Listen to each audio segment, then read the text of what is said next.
गणतंत्र दिवस मनाया जाता है। हमारे भारत की आज़ादी जो 15 अगस्त को हुई, आज़ाद हुआ, 15 अगस्त मनाया जाता है। उसके बाद 26 जनवरी आती है। तो 26 जनवरी के दिन पूरा दर्जा भारत ने अपने जीवन में पा लिया था। यह भारत भारतीयों का है, हमें, और उसके अपने कानून है, उसका अपना संविधान है।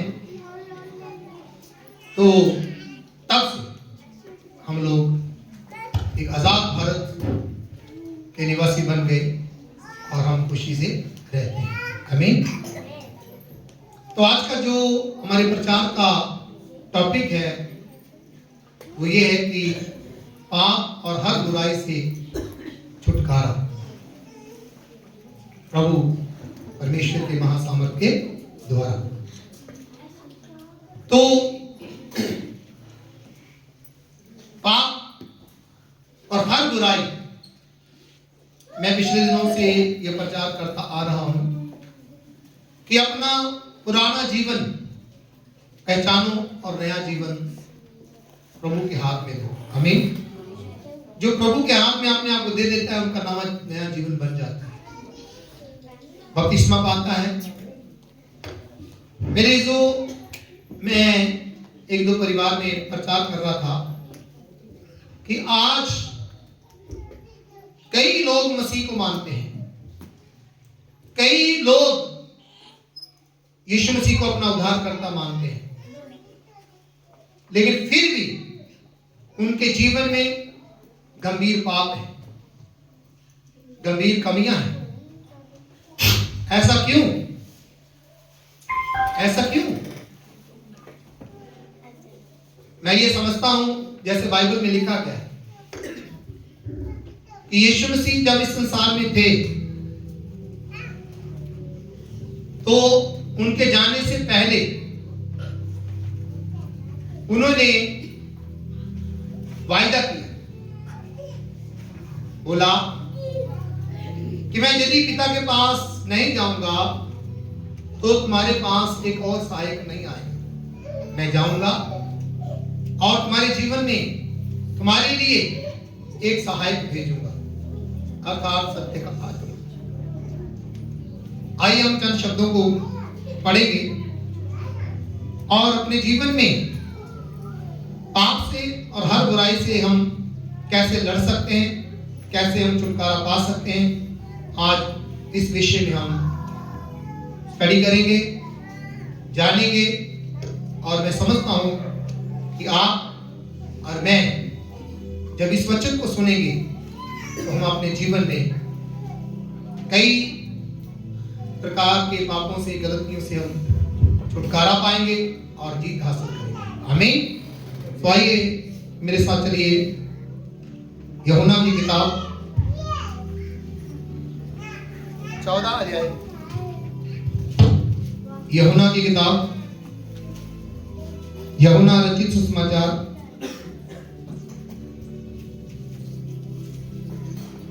14 अध्याय उसका 15 वचन से हम देखेंगे।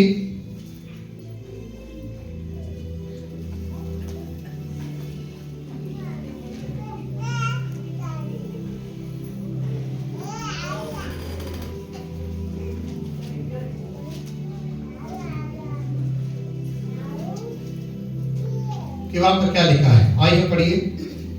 यदि तुम मुझसे प्रेम रखते हो तो मेरी आज्ञाओं को मानोगे। यदि तुम मुझसे प्रेम रखते हो तो मेरी आज्ञाओं को क्या करोगे? मानोगे। फिर मैं पिता से विनती करूंगा, मैं पिता से विनती करूंगा और वह तुम्हें एक और सहायक देगा, और वह तुम्हें एक और सहायक देगा कि वह सर्वदा तुम्हारे साथ रहे, वह सर्वदा तुम्हारे साथ रहे। फिर अर्थात सत्य का आत्मा, अर्थात सत्य का आत्मा, वो सदा तुम्हारे साथ रहेगा। अब कई पास्टर्स लोग कई प्रभु के दास लोग पवित्र आत्मा को भी अलग अलग दर्शाते हैं और बताते हैं, लेकिन बाइबल के मुताबिक पवित्र आत्मा एक है। कितने पवित्र आत्मा जी? बोलो कितने हैं जी? एक। पवित्र आत्मा कौन है? पवित्र आत्मा क्या है? मेरे जो हम जब बोलते हैं पिता परमेश्वर, पुत्र प्रभु यीशु मसीह और पवित्र आत्मा की महिमा गाओ, उनका स्वागत करो, उसके गुणवाद गाओ। हमारे जीवन में बाइबल में परमेश्वर के 3 रूप हैं।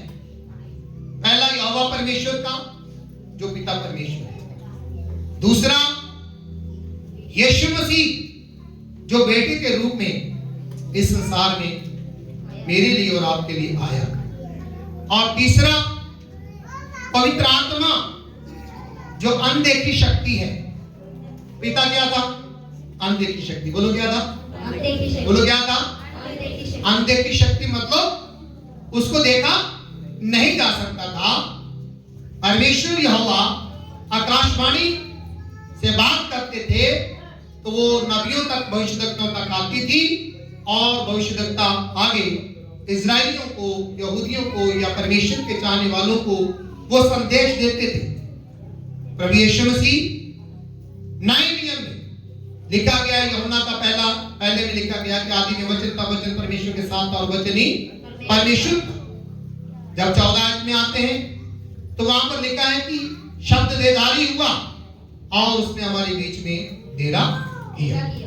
जब 18 वचन में पढ़ते हैं तो वहां पर लिखा है कि उसने पिता को प्रकट किया। आमीन।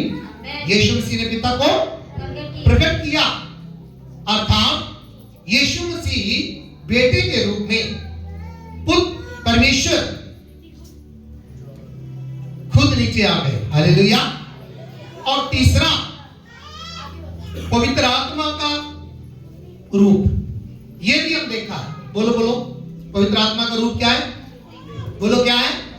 पवित्र आत्मा को हम देख नहीं सकते लेकिन उसको महसूस कर सकते हैं। बोलो, पवित्र आत्मा को हम देख नहीं सकते वरन पवित्र आत्मा को हम महसूस कर सकते हैं। अब जब ये चेलों ने सुना होगा तो उन्होंने भी सवाल किया होगा कि पवित्र आत्मा क्या हमको दिखेगा? पवित्र आत्मा को हम कैसे जान पाएंगे? कैसे उसको हम समझ पाएंगे? तो यहां पर परमेश्वर प्रभु यीशु मसीह क्या कह रहे हैं? जब मैं, पढ़ो, फिर से पढ़ो, यदि तुम मुझसे प्रेम रखते हो हाँ, तो मेरी आज्ञा को मानोगे। हाँ, मैं पिता से विनती करूंगा और मैं तुम्हें एक और सहायक देगा कि वह सर्वदा तुम्हारे साथ रहे। वो सर्वदा तुम्हारे साथ रहे। वो तुम्हें एक सहायक देगा। फिर अर्थात सत्य का आत्मा, अर्थात सत्य का आत्मा, जिसे संसार ग्रहण नहीं कर सकता, जिसे संसार ग्रहण नहीं कर सकता, क्योंकि वह ना उसे देखता है। हाँ, हालेलुया। यहाँ पर सवाल है, ना वो उसे देखता है। वो पवित्र आत्मा को नहीं देख पाएगा भाई। संसार पवित्र आत्मा को नहीं देख पाएगा, नहीं देखता, बाइबल कहता है। फिर आगे क्या लिखा? और ना उसे जानता है, ना उसको जानता है। फिर तुम उसे जानते हो, क्योंकि वह तुम्हारे साथ रहता है।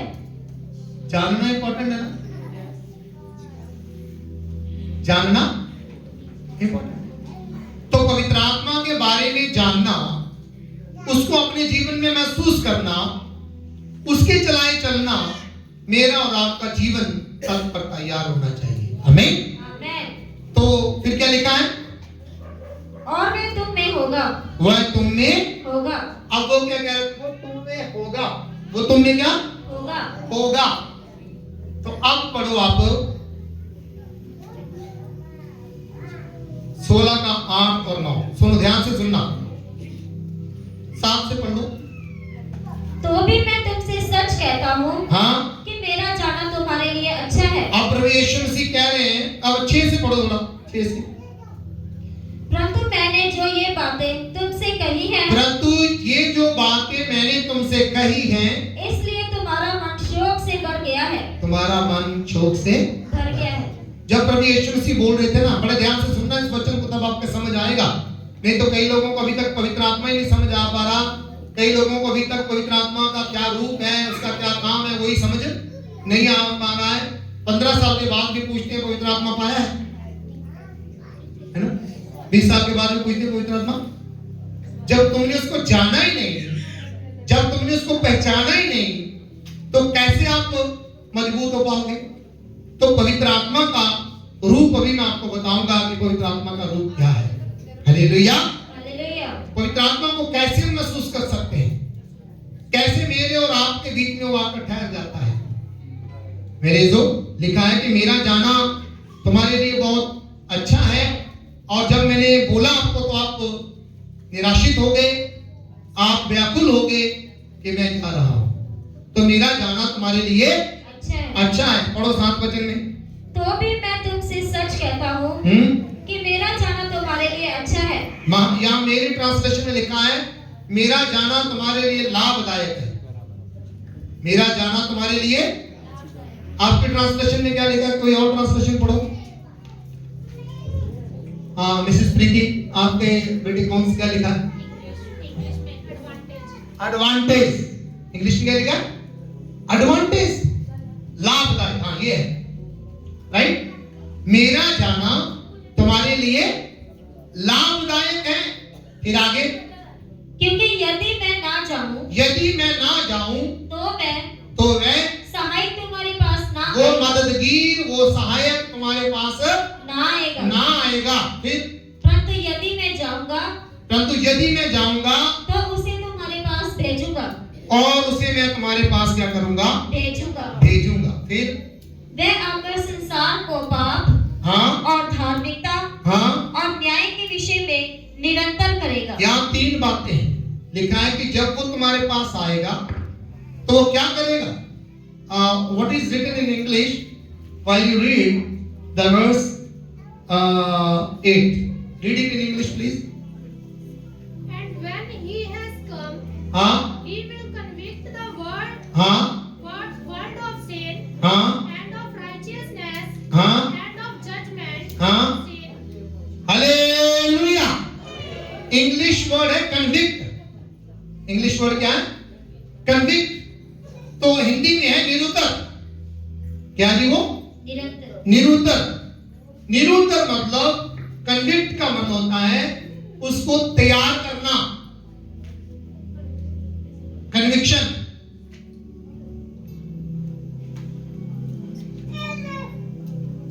तो कन्विक्शन जब आता है मेरे और आपके जीवन में, तो हम जान जाते हैं, अपने आप में आ जाते हैं, सही ज्ञान हमारे पास पहुंचता है, सही पहचान हमारे पास पहुंचती है कि पाप क्या है। उसके बारे में आपको वो कन्विक्ट करेगा, निरुत्तर करेगा। पाप क्या है, पाप की मजदूरी क्या है, पाप में जीना क्या है, पाप में मरना क्या है, पाप आपसे कैसे दूर होगा, पाप से आप कैसे अपने जीवन को बचा पाओगे, ये सब कुछ पवित्र आत्मा आपको सिखाएगा। आमीन, हालेलुया। पवित्र आत्मा आपको सिखाएगा पाप के बारे में, धार्मिकता के बारे में और न्याय के बारे में। ये 3 टॉपिक है। अगर एक के बारे में बोलूं तो बहुत टाइम लगेगा, लेकिन आज मैं आपको इधर ही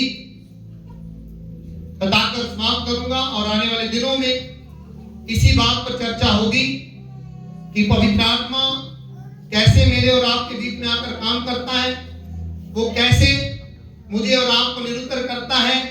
मेरे कहने का तात्पर्य, तो मैं शॉर्टकट में बोलूं तो कुछ हमारे भाई बहन नए हैं, मेरे जो हम चलेंगे पवित्र आत्मा की अगुवाई से। बोलो किसकी अगुवाई से चलेंगे? पवित्र आत्मा की अगुवाई से। किसकी अगुवाई से चलेंगे? पवित्र आत्मा की अगुवाई से। पवित्र आत्मा।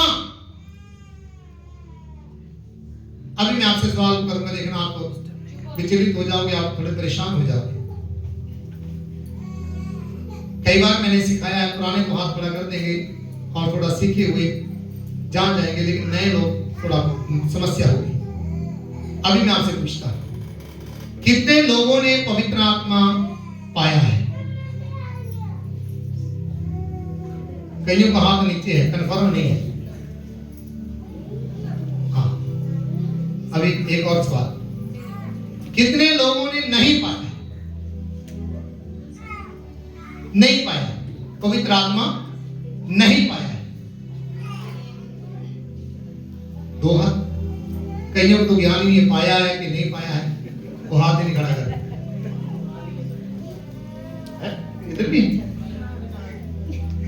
हाँ, वो कह रहे हैं कि भाल साहब जो तड़नाड़ी है, पाया नहीं पाया सब गलत है। तो भाई ज्ञान पाना जरूरी है।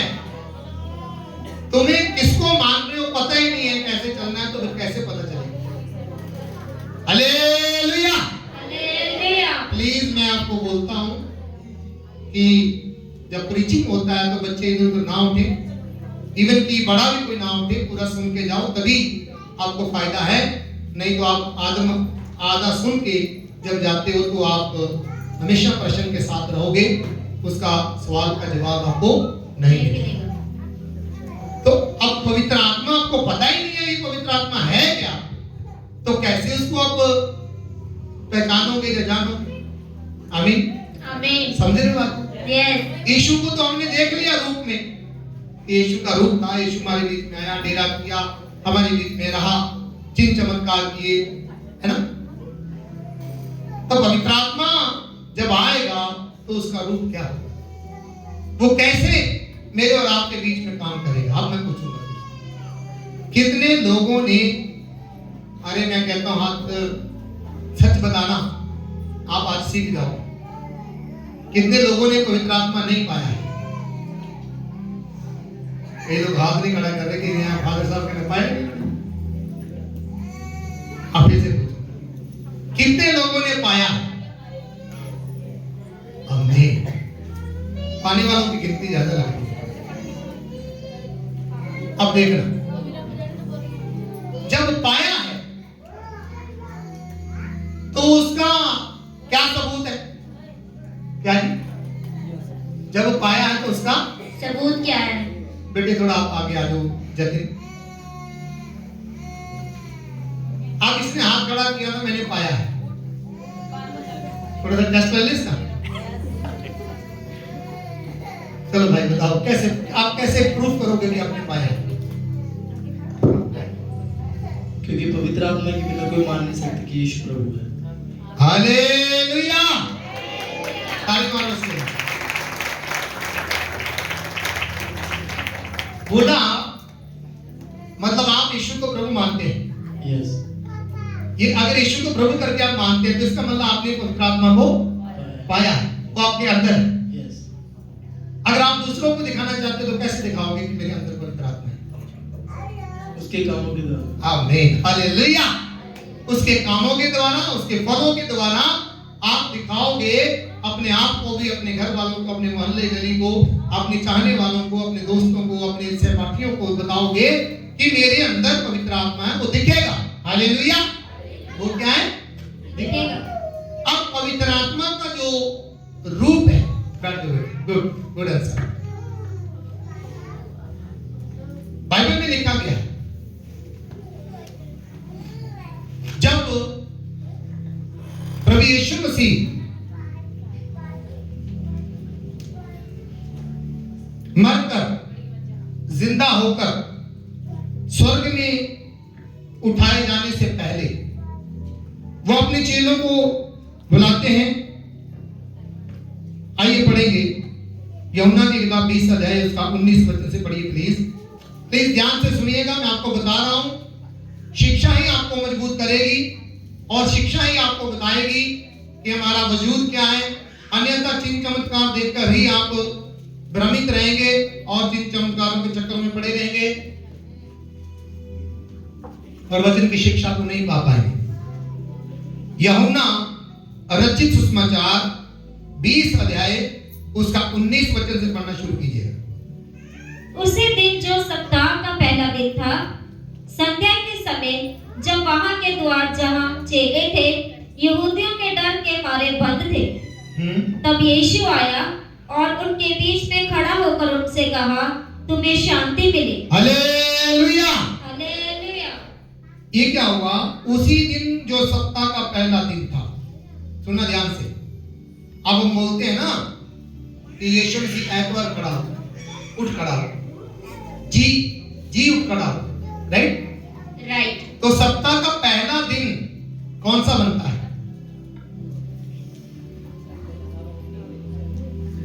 सप्ताह का पहला दिन कौन सा है?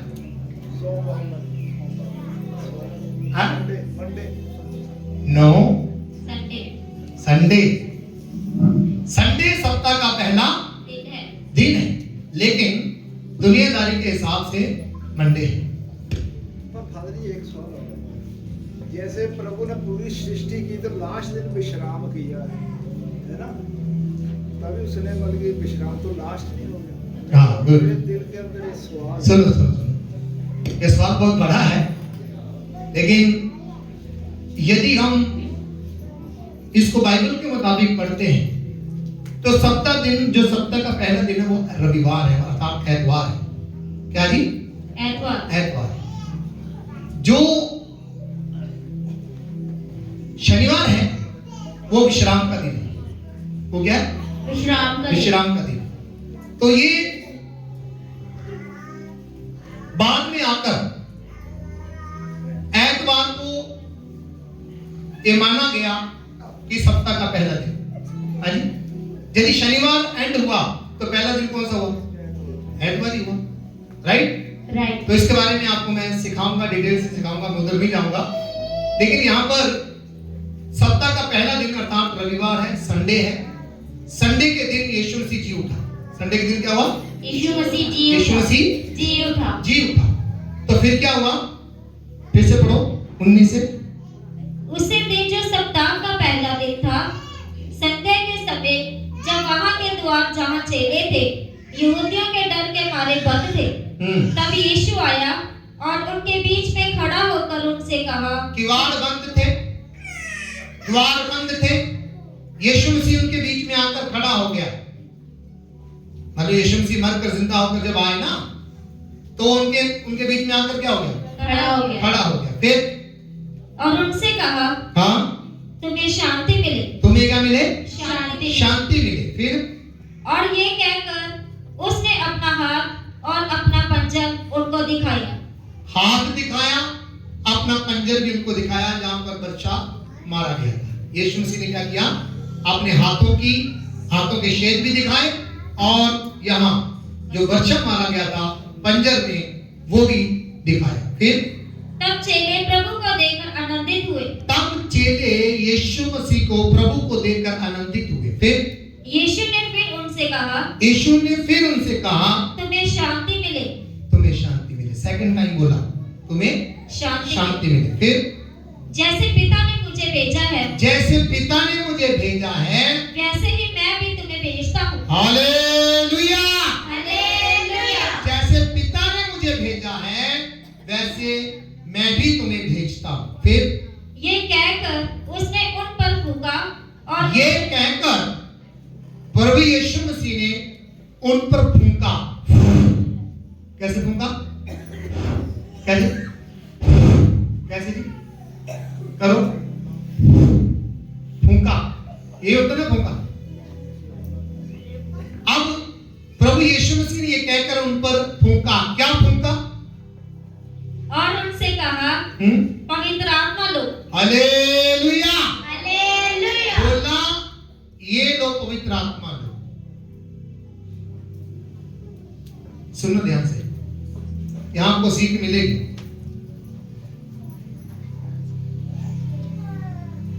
फूंका, अब उसका रूप है कोई? फूंका बोलो।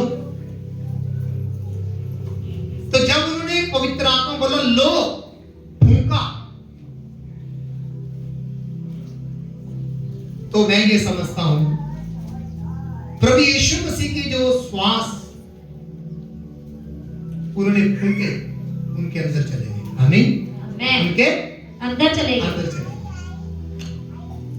और ये जो उनको मिला, अब तो बोल रहे हैं कि मैं जाऊंगा तो भेजूंगा। अभी तो गए भी नहीं, लेकिन पहले से दे दिया। अभी वो आज पुराने विश्वासी, अभी वो गए भी नहीं, लेकिन पहले से ही फूंक दिया। अब जब वो बाद में आया तो वो कौन सा आत्मा था, ये आत्मा कौन था। अब कई लोग इसको भी अपनी फिलॉसफी में अलग अलग से इंटरप्रिटेशन इसकी करते हैं, अलग अलग से इसकी व्याख्या करते हैं। लेकिन जो बाइबल के मुताबिक जो शिक्षा है, पवित्र आत्मा हमें यीशु का क्या करवाता है, बोध करवाता है, यीशु के बारे में हमें कन्विक्ट करता है, यीशु के बारे में हमें सिखाता है, बताता है। जैसे कि पहला कुरिन्थियों 12:3 में बताया गया है कि कोई भी बिना पवित्र आत्मा के यीशु को प्रभु नहीं कह सकता। बोलो, बिना पवित्र आत्मा के, सब बोलो, बिना पवित्र आत्मा के यीशु को कोई भी प्रभु नहीं कह सकता। अब जब ये आत्मा जब फूंका गया उनके अंदर, तो उस वक्त तक यीशु मसीह को उसके चेले ही भविष्यद्वक्ता के रूप में मान रहे थे कि नहीं? यस। एक नबी के रूप में, भविष्यद्वक्ता के रूप में मान रहे थे, यीशु को प्रभु करता नहीं मान रहे थे, क्योंकि अभी तक उनके अंदर पवित्र आत्मा नहीं गया। जब पवित्र आत्मा मेरे और आपके अंदर आता है तो वो मुझे और आपको वो तैयार करता है कि हम यीशु को क्या बोले, बोलो क्या बोले, प्रभु करके बोले। क्या बोले? प्रभु करके बोले। उससे पहले जब प्रभु यीशु मसीह मारे नहीं गए थे, तब तक बार तभी तो पतरस बोल रहा था, ये कौन है, ये कौन है। पतरस ने मरते दम तक भी उसको पहचाना नहीं। अगर पहचानता तो उसका 3 बार इनकार क्यों करता, क्यों करता नहीं। जब प्रभु यीशु मसीह ने उनके अंदर पवित्र आत्मा फूंक दी, तो ये चेले 11 चेले और 12वां मत्तियास, अब जब ये मरने से पहले जो 12वां यहूदा इस्करियोती है वो तो मर चुका है, वो तो क्या हो गया जी, वो तो मर चुका है। अब ये चेले जिनके अंदर प्रभु यीशु मसीह ने पवित्र आत्मा को फूंका, कहा कि पवित्र आत्मा लो, और वो ऐसे तैयार हो गए कि तब उन्होंने पीछे मुड़कर नहीं देखा। वो जान की कुर्बानियां देने के लिए भी तैयार हो गए, पीछे मुड़कर नहीं देखा। वो था उसके अंदर वही पवित्र आत्मा का शुरुआत जो उन्होंने दिया कि राइट आफ्टर मी, जब when I will go into heaven, I will be ascended into heaven, and then these disciples may not be strayed, कहीं भटक ना जाए, कहीं चले ना जाए। और उनको छोड़ने से पहले उनके अंदर पवित्र आत्मा फूंका। बोलो क्या किया जी? पवित्र आत्मा फूंका। पवित्र आत्मा